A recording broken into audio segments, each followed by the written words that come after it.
کسانی که خدا را شناخته و دانسته هانند،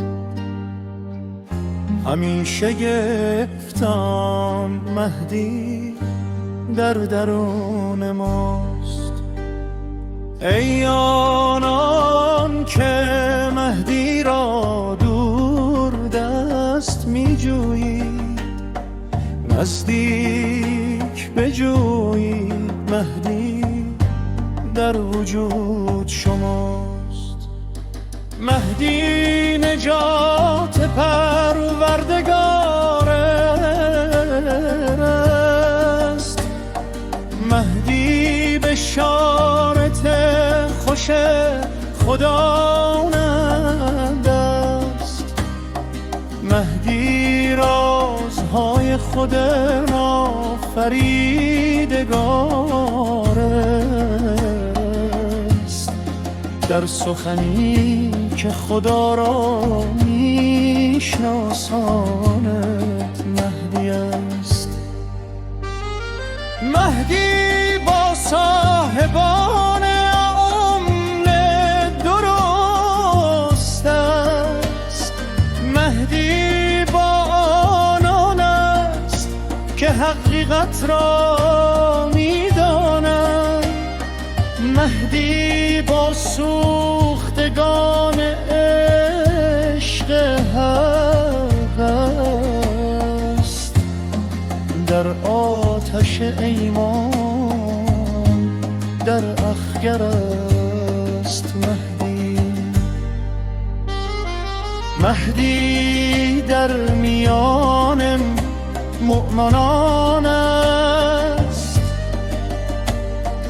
پشتیبان آنان است که با نفس می جنگند، دردای صلحت لبان حضور دارد،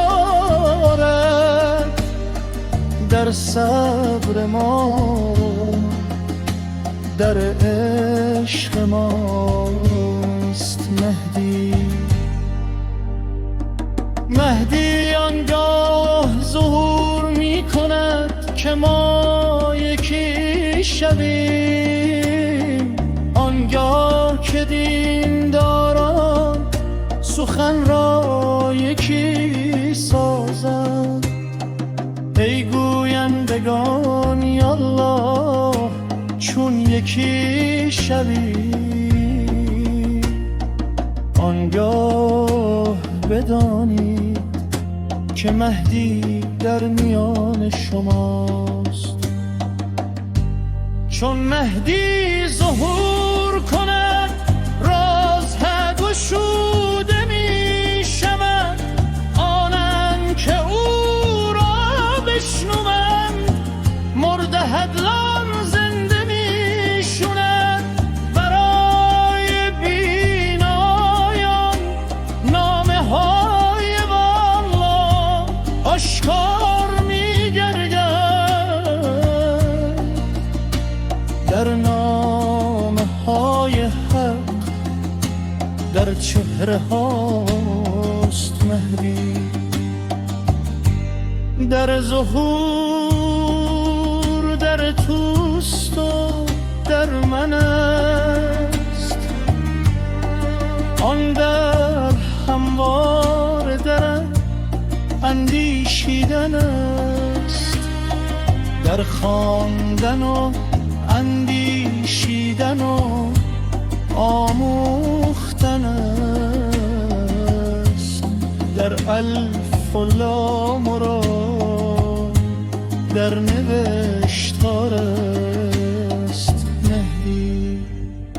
مهدی ظهور کرده و به زودی خواهد آمد، برای بیننده جبریل را نشان خواهد داد، ما را از خود خواهیمان فرا خواهد خواند، زیرا مهدی در درون ماست.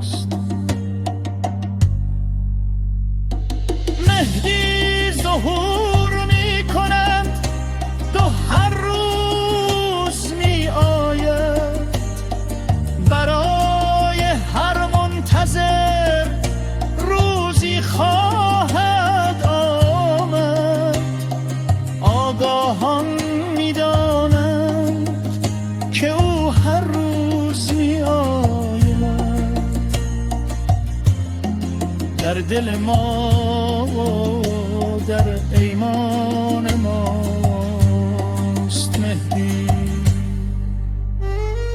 مهدی آمده و اکنون در کنار ماست. در کلام تو به حضور دارد. در روزه و در نماز است. در چشمی که به حرام نمی گرده مهدی است. رستگار نمی شدان آنکه به راه راست نیاید. رستگار نمی شدان آنکه به حق سجده نکنه. رستگار نمی شدان آنکه کتاب به دست نگیرد. در کتاب ما در قرآن ماست مهدی. گمران میگوید نجات دنده ما خداست. گفتن نجات دندهای جز او گناه است. آنگاه که رازهای خدا گشوده شود خواهیم دید که مهدی در روح ما